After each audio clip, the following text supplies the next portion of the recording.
오늘 보실 말씀 역대하입니다. 역대하 33장에 있습니다. 역대하 33장 1절에서 25절 말씀입니다. 역대하 구약성경 역대하 33장 1절부터 25절까지입니다. 많이 깁니다. 제가 한 절 읽고 여러분이 한 절 교독하겠습니다. 역대하 33장 전체 말씀입니다. 므낫세가 왕위에 오를 때 나이가 12세라 예루살렘에서 55년 동안 다스리며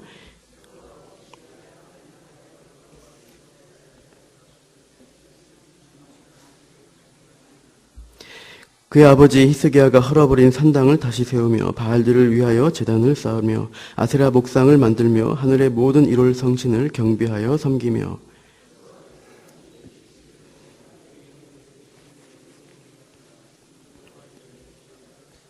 또 여호와의 전 두 마당에 하늘의 일월 성신을 위하여 제단들을 쌓고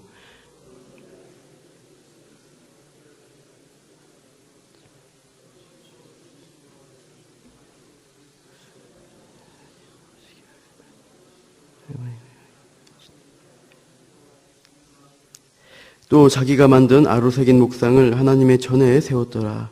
옛적에 하나님이 이 성전에 대하여 다윗과 그의 아들 솔로몬에게 이르시기를 내가 이스라엘 모든 지파 중에서 택한 이 성전과 예루살렘에 내 이름을 영원히 둘지라.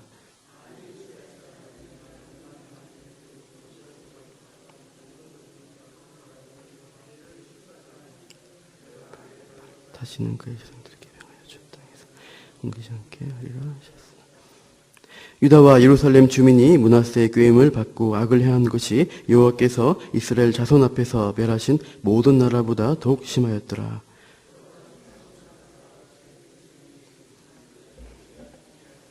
여호와께서 아수르 왕의 군대 지휘관들이 와서 치게 하심에 그들이 므낫세를 사로잡고 쇠사슬로 결박하여 바벨론으로 끌고 간지라.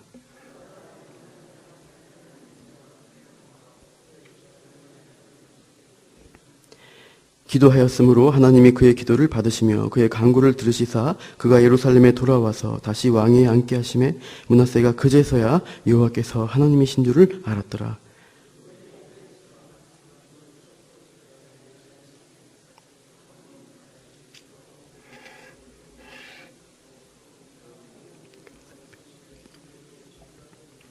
이방 신들과 여호와의 전의 우상을 제거하며 여호와의 전을 건축한 사내와 예루살렘에 쌓은 모든 제단들을 다 성 밖에 던지고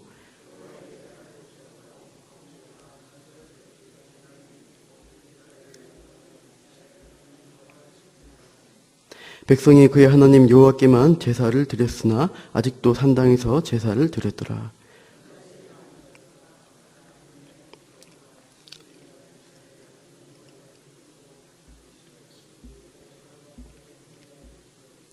또 그의 기도와 그의 기도를 들으신 것과 그의 모든 죄와 허물과 겸손하기 전에 산당을 세운 곳과 아세라 목상과 우상을 세운 곳들이 다 호세의 사기에 기록되니라.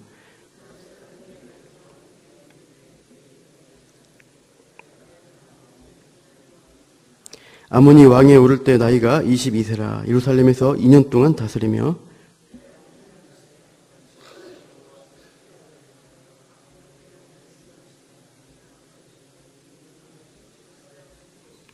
이 아몬이 그의 아버지 므낫세가 스스로 겸손한 같이 여호와 앞에서 스스로 겸손하지 아니하고 더욱 범죄하더니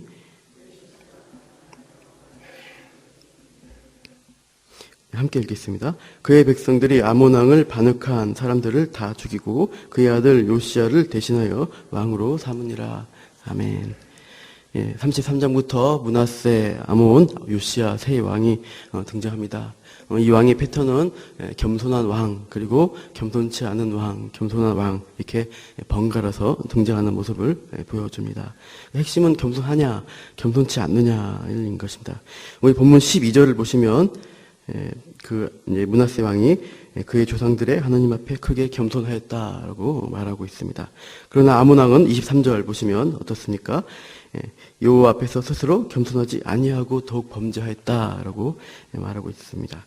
요시야 왕은 34장 27절에 보시면 여호와의 율법책 앞에서 그가 한 행동에 대해서 내 앞에 겸손하였다라고 하나님이 말씀하는 말씀이 있습니다. 이렇게 겸손한 왕, 또 겸손치 않은 왕에 대해서 대조시키고 있습니다. 요지는 아무리 악한 왕일지라도 회개하고 겸손하면 하나님이 은혜를 주신다는 그런 메시지가 이 안에 이 왕들의 이야기에 담겨 있습니다.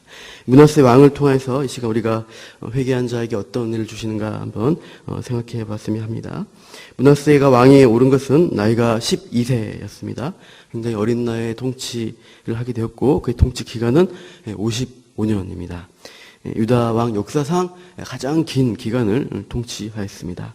그러나 그의 통치 기간은 어떻게 보면 유다 역사상 가장 악한 시기로 기록이 됩니다. 2절부터 므낫세 왕이 행한 일들에 대해서 기록을 하고 있습니다. 2절 보시면 여호와께서 이스라엘 자손 앞에서 쫓아내신 이방 사람들의 가증한 일을 본받았다라고 합니다. 바로 그 이방 사람은 누구입니까? 가나안 족속들을 가리키고 있습니다.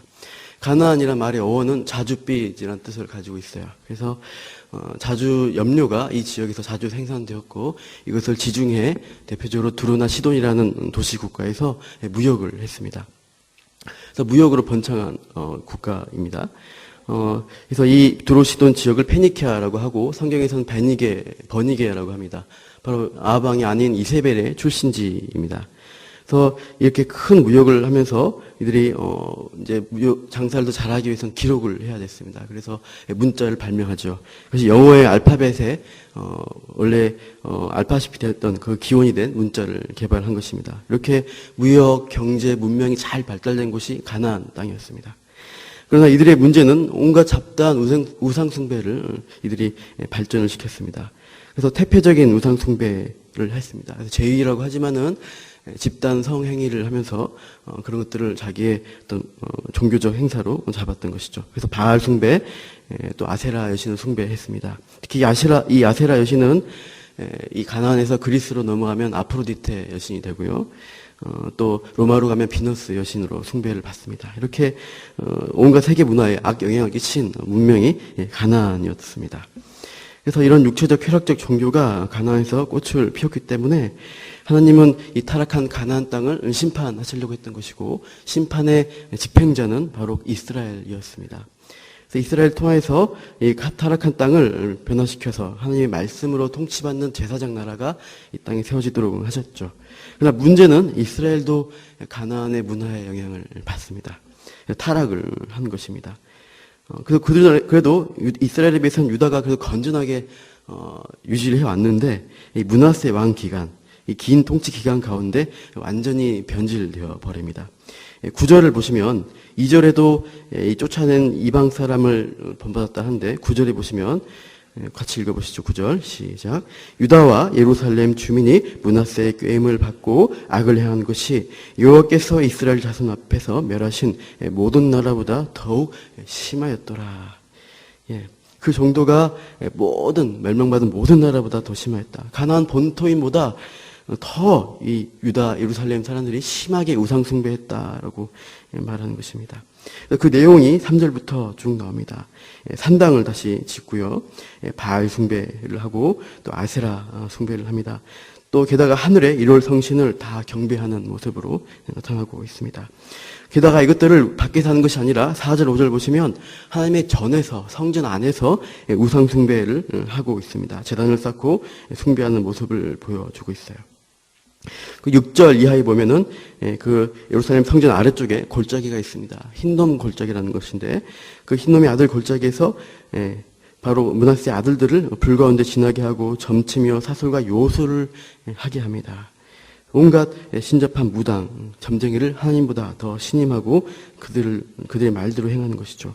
이거에 대해서는 하나님께서 모세에게 미리 경고하셨던 것입니다. 신명기 18장 9절부터 보시면 딱 그 내용이 나오고 있습니다. 제가 읽어드리겠습니다. 신명기 18장 9절에 내 하나님 여호와께서 내게 주시는 땅에 들어가거든 너는 그 민족들의 가증한 행위를 본받지 말 것이니 그의 아들이나 딸을 불 가운데로 지나게 하는 자나 점쟁이나 길흉을 말하는 자나 요술하는 자나 무당이나 진언자나 신잡자나 박수나 초혼자를 너희 가운데 용납하지 말라. 이런 일을 행하는 모든 자를 여호와께서 가증히 여기시나니 이런 가증한 일로 말미암아 내 하나님 여호와께서 그들을 내 앞에서 쫓아내시느니라. 예, 바로 그 행위, 가나안 민족들이 행했던 가장 하나님을 떠나서 했던 악행들을 이스라엘 민족들이 하고 있는 것입니다. 므낫세 왕이 자기 아들들을 데리고 그 일을 하고 있었다는 것입니다. 그래서 이 일로 인해서 이 3대 후 여호야김 왕 때 멸망의 심판이 임하게 됩니다. 열왕기하 24장 열왕기하 24장에 보시면 이렇게 말씀하세요. 갈대아 부대, 아람의 부대, 모압의 부대, 암몬 자손의 부대를 여호야김에게로 보내 유다를 쳐 멸하려 하시니 이 일이 유다의 임함은 곧 여호와의 말씀대로 그들을 자기 앞에서 물리치고자 하심이니 이는 므낫세에 지은 모든 죄 때문이며 므낫세의 죄로 인해서 죄가 넘쳤다는 것입니다. 그래서 하나님은 심판을 결정하셨습니다. 이미 우리가 알다시피 므낫세가 회개하고 왕위가 회복이 됐습니다. 그러나 그가 저지른 죄의 결과는 남아서 민족의 멸망을 가져오게 되는 것이죠.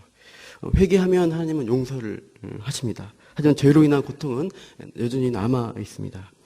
다윗도 밧세바의 간통을 통해서 그걸 나단 선지자의 질책을 받을 때 즉시 회개했습니다. 용서받았습니다. 하지만 그 죄의 결과물인 그 아이는 죽게 됩니다. 그리고 다윗 집안에 끊임없이 칼부림이 일어나게 됩니다. 아마 그의 아들 암논이 이복 여동생 다말을 범함으로써 이제 칼부림이 일어나게 되는데 이는 다윗의 뿌린 씨가 자란 것 같습니다. 아마 아들이 그 아버지의 그런 죄의 악영향을 받지 않았을까 생각이 됩니다. 그만큼 죄의 영향력은 강합니다. 특히 이웃에 대해 죄를 지으면 나는 스스로는 회개하면 용서받지만 그 이웃에게 진 죄의 영향력은 그대로 이어지는 것을 보게 됩니다. 그래서 우리가 죄를 회개하게 되면은 이웃을 찾아가서 용서를 구해야 됩니다. 예전에 영화 밀양이라는 영화에서 이제 전도연의 딸을 죽인 사람이 나옵니다. 그 사람이 감옥에서 어떻게 합니까? 자기가 하나님 믿고 용서받았다라고 전도연에게 얘기하는 부분이 나와요. 근데 그런 식으로 말할 수 없는 것입니다. 자기가 죄 지은 이웃에 대해서 또 그 죄로 인한 결과로 고통받는 그것에 대해서 엎드려 사죄해야지 진정한 회개의 자세입니다. 궁극적으로는 우리가 죄를 짓지 않는 게 좋습니다. 처음부터 선하게 말씀대로 행하면 순적한 길을 갈 수가 있습니다. 그러나 우리가 로마서 5장에 나온 대로 죄가 더한 곳에 은혜가 넘친다 뭐 이러면서 밋밋하니까 죄를 지어보고 은혜 받아보자 이런 식으로 하면은 용서는 받을 수 있어요. 하지만 고통은 다 겪습니다. 처음부터 하나님 말씀대로 순종하는 게 좋다는 것입니다. 11절에 보시면 여기서 악행을 하니까 하나님이 어떻게 하십니까? 그 므낫세 왕에게 징계를 주십니다. 그래서 아수르의 포로로 끌려갑니다. 그리고 이제 12절 보시면 이 므낫세 왕이 그 고통 가운데 환난 가운데서 하나님 앞에 기도하게 됩니다. 하나님을 찾게 됩니다. 그래서 그가 하나님을 구하면서 어떻게 됩니까? 크게 겸손해졌다는 겁니다. 겸손한 마음으로 하나님을 구하고 또 기도를 했습니다. 그의 기도의 내용은 아마도 다시 예루살렘으로 돌아가서 다시 선한 왕으로 이제 살겠다는 그런 기도 제목 같습니다. 그리고 기도의 응답이 무엇이었냐? 13절 후반부에 보시면 예루살렘에 돌아와서 다시 왕위에 앉게 하심에 라고 되어 있습니다. 왕위가 회복이 되었습니다. 그 일을 통해서 므낫세는 그제서야 여호와께서 하나님이신 줄 알았다라고 합니다. 하나님을 확신하는 방법은 기도응답을 받아보는 것입니다. 우리가 기도응답 확실히 받으면 하나님이 살아계시다 이것을 확신을 하게 됩니다. 여러분 우리 새벽기도 이 자리에 나오신 우리들 다 그렇게 기도의 응답을 통해서 하나님을 확신하는 우리들 되시길 바랍니다. 14절 보시면 이제 회개한 후 므낫세가 행하는 행적이 나옵니다. 그래서 방해를 튼튼하게 성벽을 쌓고 있습니다. 그래서 왕으로서의 책임을 다하는 모습으로 나타나고요. 15절에 보시면 그가 했던 우상을 다 제거합니다. 그 16절 17절에 그래서 그가 하나님의 제단을 보수하고 그 여호와께만 제사를 드리는 모습으로 나타납니다. 문제는 이제 산당을 남겨놓은 것은 또 문제라고 할 수 있는데 완전치 못한 또 모습이 있긴 합니다. 하지만 이렇게 악행을 했어도 므낫세 왕이 회개함으로 하나님이 은혜를 주셨다는 것을 오늘 본문을 통해 볼 수가 있습니다. 징계 받을 때 우리가 하나님 앞에 겸손하고 우리가 회개하게 되면은 하나님이 은혜를 주신다는 사실을 기억하라는 것입니다. 그러나 끝까지 겸손치 않고 계속 악한 마음으로 산다면 심판받을 수밖에 없다. 바로 그 왕이 아몬 왕입니다. 그의 아들 아몬은 므낫세의 그런 사건들 보면서도 회개하지 않는 모습을 보여줍니다. 23절을 함께 읽겠습니다. 시작. 이 아몬이 그의 아버지 므낫세가 스스로 겸손한 같이 여호와 앞에서 스스로 겸손하지 아니하고 더욱 범죄하더니, 아버지 인생을 보고도 겸손치 않습니다. 계속 범죄를 합니다. 그래서 강팍한 마음으로 계속 버티게 되니까 어떤 결과를 받습니까? 24절 이후에 반역을 경험하고 반역을 통해 비참한 죽음을 맞이합니다. 오늘 말씀은 어떠한 악일지라도 회개하면 은혜를 주시고 용서하시고 은혜를 주시고 회개하지 않으면 죽는다는 것입니다. 우리 안에 회개할 죄가 있다면, 끊지 못한 죄가 있다면 우리가 속히 끊고 돌아갈 수 있게 겸손한 마음으로 하나님 앞에 순종할 수 있게 해달라고 기도해야 할 것입니다. 그래서 기도 응답하신 하나님을 우리가 더 경험하고 하나님을 더 붙들고 신뢰하는 믿음을 갖게 해달라고 또 우리가 구해야 할 것입니다. 또 우리 주변의 가족이나 믿지 않는 사람들 회개하고 돌아오면 즉시 은혜를 주신 하나님을 또 전해야 할 것입니다. 특히 그 죄로 인해 고통받는 사람이 있을 것입니다.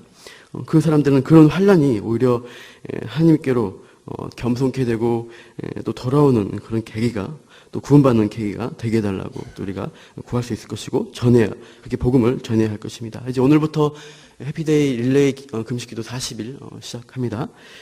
여러분 받으신 쪽지 보시면서 자신이 금식할 날을 기억하시고, 또 자신의 날이 아닐지라도 우리가 매일 우리 이 지역 이 영혼 구원을 위해서 우리가 기도해야 합니다. 이 독산독 지역, 또 우리가 전도할 가족과 사람들을 위해서 기도하시기 바랍니다. 그들을 우리 성과 우리 교회에 붙여 주시옵소서, 은혜를 주시옵소서. 우리가 기도하고 나아가는 오늘 또 됐으면 합니다.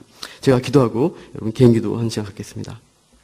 하나님, 오늘 우리는 유다 역사상 가장 악한 므낫세 왕의 일대기를 보았습니다.